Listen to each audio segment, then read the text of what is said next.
He probado también Mega Drive y seguimos con una emulación muy fluida, como veis, pero también me da la impresión de que la pantalla sigue haciendo algo raro.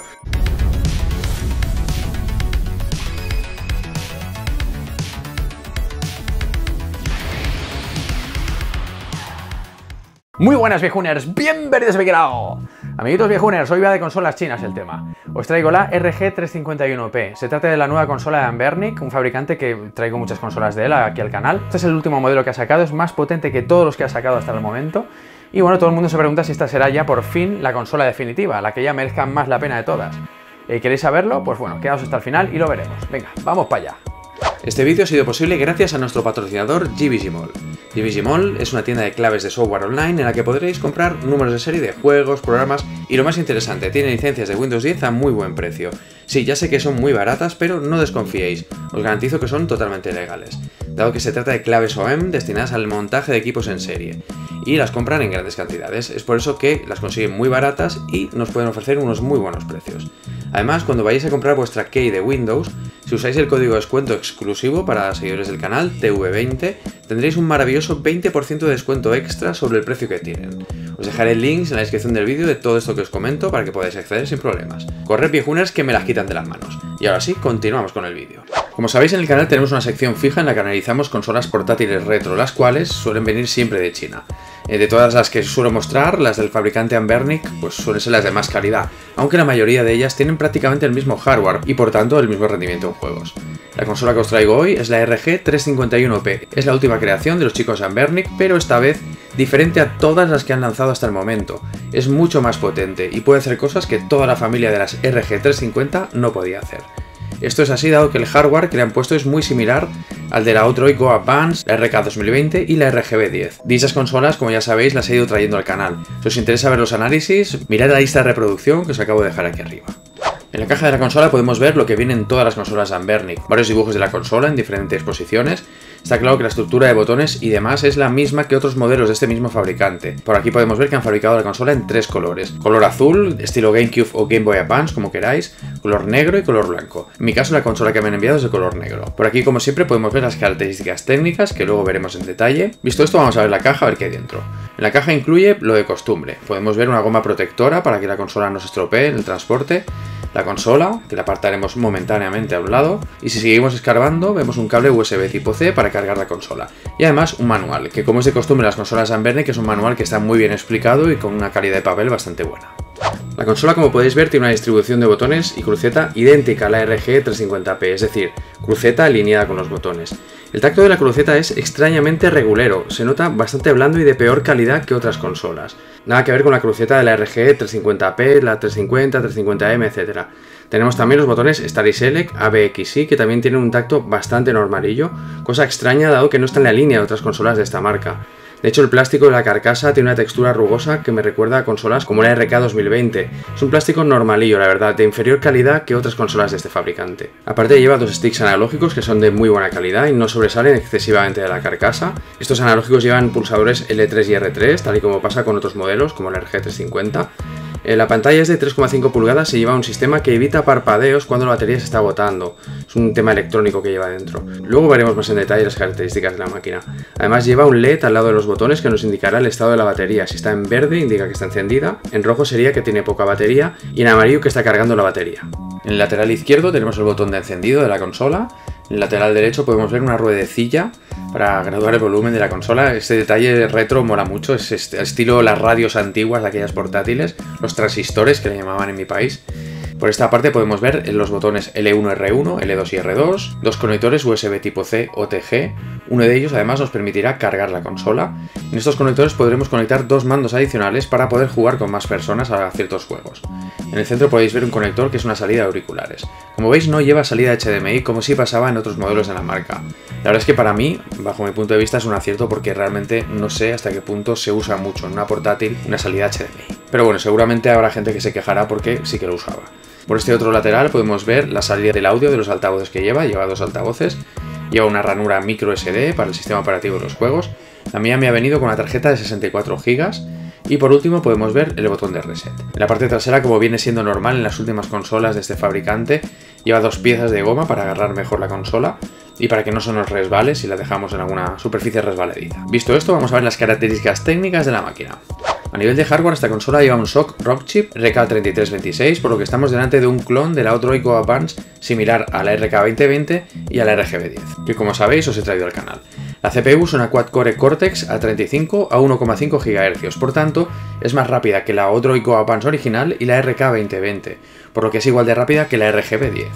La GPU es una Mali G31, a nivel de memoria RAM lleva 1 GB de memoria DDR3, lleva una memoria microSD, como ya sabéis, de 64 GB, con el sistema de emulación y los juegos. Se trata de un sistema operativo que está basado en EmuELEC, pero no es el original. La pantalla es una IPS de 3,5 pulgadas a una resolución de 320 x 480, pero no tiene relación de aspecto 4:3, como normalmente sí estamos acostumbrados. Es 3:2, es muy parecida. Supongo que esta decisión debe obedecer a ahorro de costes. Esta pantalla debe costar menos que las que suelen usar. Aunque ojo, el hecho de que no sea 4:3 no es gravísimo, no es una cosa gravísima, dado que no todas las consolas clásicas usaban esa relación de aspecto, pero lo que sí que es verdad es que 4:3 es el que mejor se adapta a todas las plataformas. Está claro que si estás acostumbrado a 4:3 igual no os acaba de gustar. Luego en las pruebas con juegos la veréis y podréis juzgar vosotros mismos. Esta consola lleva una batería de 3500 mAh, es la más grande de todas las consolas de Anbernic que hemos visto y tiene una duración de 8 horas. Aparte de todo esto, lleva Wi-Fi integrado, lo que nos permitirá ponerle juegos fácilmente desde Wi-Fi. Y además, jugar en red en modo multijugador gracias a NetPlay. El tema del Wi-Fi está bastante bien, pero ojo porque el módulo Wi-Fi que le han puesto a la consola viene en las primeras unidades que han sacado al mercado. En las siguientes remesas lo van a retirar dado que daba interferencias con el audio, daba problemas. Este es uno de los muchos problemas que tiene esta consola. La máquina lleva como sistema operativo un EmuELEC modificado por Anbernic. Es decir, cierta parte de este sistema no es de dominio público, por lo que EmuELEC descargado de la web del creador, el original EmuELEC, no nos va a funcionar. Hay que tener en cuenta que esta consola es un poco diferente a nivel de electrónica con otros clones de la Odroid Go Advance. Eso sí, a nivel de funcionalidad básica, este EmuELEC es exactamente igual que el original. Tenemos un menú con todas las plataformas. Si entramos dentro de cada plataforma veremos listados los juegos y bueno, para jugar al juego tendremos que darle a la A y ya podremos jugar. Si pulsamos Start sacaremos el menú de configuración de EmuELEC y podremos tocar muchísimas cosas. Entre ellas podremos cambiar el emulador con el que corren los juegos y algún detalle más. Para añadirle más juegos es muy similar a EmuELEC. En el caso de que queramos añadirle más podremos hacerlo vía Wi-Fi accediendo desde un PC que esté en la misma red a la consola, pero si nos convence de esa manera podremos pinchar la tarjeta microSD que lleva la consola en un PC. Y en esta unidad que vemos podemos ponerle o quitarle los juegos que queramos. De todas maneras, la consola viene con casi 50 GB de juegos, por lo que los más conocidos seguro que estarán. Por si no lo sabíais, EmuELEC tiene disponibles muchísimas plataformas para jugar. En su página web podemos ver el listado de todos los emuladores que lleva, pero no todas las correrá bien esta consola, como ya pasaba con la RGB10 y la RK2020. Yo creo que lo mejor es que probemos unas cuantas plataformas y veremos cómo rinde. Plataformas 8 y 16 bits las vamos a emular perfectamente como pasa con consolas de este estilo, pero ojo, aquí he percibido algo diferente, algo que no me ha gustado para nada. En Nintendo NES vemos un pequeño defecto en la imagen, fijaos en los bloques del suelo por donde va Mario corriendo. Tiemblan un poco las líneas cuando se mueve el scroll de la pantalla. Esto no suele pasar con otras consolas de esta gama de precio. La verdad es que a mí me molesta bastante este efecto, aunque si no es muy sibarita igual ni lo notas, pero bueno, a mí no me gusta. El tema es que no es solo un problema de este juego. Si probamos Mega Man 2, podemos ver un efecto similar en la imagen, pero en la pared de ladrillos esta vez. Este efecto de parpadeo leve, la verdad es que a mí me molesta bastante.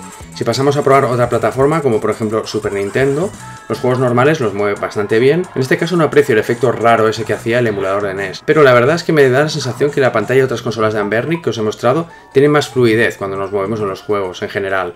Si probamos Yoshi's Island, como podéis ver, pues lo mueve muy bien a nivel de velocidad. Como ya sabéis, esta máquina es capaz de mover los juegos con chips especiales a una velocidad perfecta. Este problema de la pantalla que hemos visto me ha preocupado y le he pasado este test de screen tearing de Game Boy Advance y parece que se ve bastante bien, no parece que tenga ese problema, al menos Game Boy Advance. De hecho he probado juegos de esta plataforma y no noto ningún problema con la pantalla, la verdad es que se ve bastante bien. La emulación es correcta y el audio se escucha bastante bien. He probado también Mega Drive y seguimos con una emulación muy fluida, como veis, pero también me da la impresión de que la pantalla sigue haciendo algo raro. Fijaos en la parte baja del suelo, cuando nos movemos no es del todo nítido, no es tan nítido como debiera ser. Produce un efecto similar al que hemos visto con Nintendo NES. De todas maneras, si pasamos por alto este problema, se puede jugar más o menos. Pero la verdad es que a mí no me convence. La consola además viene con unos cuantos juegos de Nintendo DS y la verdad es que los mueve bastante mal. New Super Mario Bros. Se juega a trompicones. Bajo mi punto de vista no es jugable. Si cambiamos de plataforma y nos vamos a Dreamcast, podemos ver que va en la línea de otros clones de Odroid Go Advance. Algunos juegos los corren más o menos bien, otros van con una tasa de frames un poco inferior, algunos tienen algún fallo gráfico. En este caso, en función del juego, podemos cambiar de emulador, lleva dos, el Flycast y el Raycast, para ver si mejora un poco la emulación. Pero bueno, con las pruebas que he hecho no mejora demasiado el cambiar de emulador, al menos en los juegos que lo he probado. La consola de fábrica no llevaba juegos de Sega Saturn, pero le he puesto un par para probar. Darius Gaiden se puede jugar medianamente bien, pero volvemos a ver el efecto raro en la pantalla. En este caso se nota como un parpadeo en el scroll cuando avanzamos en según qué zonas. La verdad es que no me gusta nada. Si cambiamos de juego y probamos Panzer Dragoon, no se aprecia ese efecto raro, pero sí se nota que esta máquina no es capaz de moverlo bien. Cosa totalmente normal, dado que es un juego difícil de emular para una consola de este tipo. Si probamos PlayStation 1, se observa que se juega fantásticamente bien. Como podéis ver, este Bloody Roar 2, que es un juego complejo de emular para máquinas como esta, lo mueve a una tasa de frames perfecta. Se nota que esta consola es más potente que otros modelos de Anbernic, por ejemplo la RG350 y compañía. Curiosamente no se nota ningún efecto raro en el movimiento en el scroll, al menos yo no lo percibo. Si probamos otra plataforma como PSP, es un auténtico desastre. Uno de los juegos más fáciles de emular, que es Castlevania, va fatal. Aunque veamos que indica 30 frames por segundo, el scroll va a trompicones, cosa para nada normal, dado que máquinas con el mismo hardware que esta lo mueven perfectamente. En este caso está claro que el problema es el software, el emulador en sí. De hecho, la gente de Anbernic me han hecho llegar una imagen de Emuelec mejor configurado que este, que viene de fábrica, y este juego y muchos más de esta plataforma los mueve bastante mejor. Os dejaré un link a ese Emuelec en el comentario fijado para que lo descarguéis si queréis. Por supuesto, ese fichero de imagen no lleva juegos dentro. Aparte de estas plataformas he probado juegos de recreativa, juegos arcade, y probando el Metal Slug he notado otro fallo bastante importante. Si pulsamos muy rápidamente el botón de disparo, fallan algunos disparos. Esto es un problema reportado por el fabricante, parece ser que el firmware del mando que lleva integrado la consola pues tiene un problema, pero bueno, me han dado una solución. Hay una imagen que la descargas, la grabas en una micro SD, la ejecutas, actualiza el firmware de este mando que lleva dentro y entonces se arregla, pero vamos, que de serie viene mal. Por cierto, como podéis observar, si jugamos a juegos de CPS3, que son juegos arcade que son bastante pesados de emular para una máquina poco potente, como veis se mueven perfectamente. Está claro que está por encima a nivel de rendimiento que las 350 de Anbernic. De la plataforma Nintendo 64 mueve algunos juegos poco exigentes de una manera más que decente, como por ejemplo Super Mario 64 o F0X. Aunque otros juegos no los mueve tan bien como ya pasaba con las otras consolas que son clones de la Odroid Go Advance. De hecho, es recomendable ir probando los emuladores disponibles en Emuelec para esta plataforma por si alguno de ellos corre mejor alguno de los juegos que nos dé problemas. El precio de la consola está sobre los 90 € más o menos. Os dejaré el link de la tienda oficial que me la ha enviado para hacer el review. La verdad es que a modo de conclusión es una consola que es un clon más de la Odroid Go Advance, como la RGB10 o la RK2020, pero con una calidad en los materiales de construcción superior en ciertos detalles, como por ejemplo los sticks analógicos, aunque en otros detalles, como por ejemplo carcasa, cruceta y botones, es similar a la RK2020. Pero ojo, a nivel de software, como ya habéis visto, han cometido una serie de errores que hacen que esté por debajo de sus competidores, como por ejemplo los problemas de scroll en los juegos que hemos visto. De hecho, me he pasado varias horas hablando con Anbernic para encontrar una solución a este problema, y me han pasado un sistema de Emuelec más actualizado para solventar pues algunos de los problemas que daba la consola. Y la verdad es que lo único que me ha solucionado es que, bueno, PSP rinde mejor. Todo lo demás sigue igual. Me han comentado que están trabajando contra reloj para encontrar pues una solución definitiva para todos los problemas que hemos visto en este vídeo. Pero vamos, a día de hoy yo no os recomiendo comprar esta consola. Seguramente en el futuro lo solventen y sí que sea más recomendable. Aparte del problema de la pantalla, del scroll, también tenemos el problema de las interferencias del Wi-Fi, que aunque no es grave puede ser molesto. Es decir, cuando el Wi-Fi está activado, pues se oye un crepiteo en los altavoces que no es normal. Otro detalle que no me ha gustado es que la pantalla no sea 4:3, sino que sea 3:2. Aunque no sea una cosa muy importante, yo prefiero 4:3. Me da la impresión de que esta vez los chicos de Anbernic se han precipitado a lanzar este producto al mercado. Es una verdadera lástima, pero yo lo veo así. Visto esto, destripemos la paciente. Para desmontarla es muy simple, retiraremos los 4 tornillos que lleva y abriremos la tapa del sarcófago. Lo primero que llama la atención es esta chapa metálica, debajo de la cual se esconde la CPU y la memoria RAM. Esta pieza metálica es el disipador del calor que puedan generar estos chips. El disipador lleva un mecanismo de sujeción, unas pincitas metálicas que sale a presión, y una vez levantado el disipador podemos ver que ambos chips llevan un thermal pad de silicona conductiva, para poder tener mejor contacto con el metal del disipador.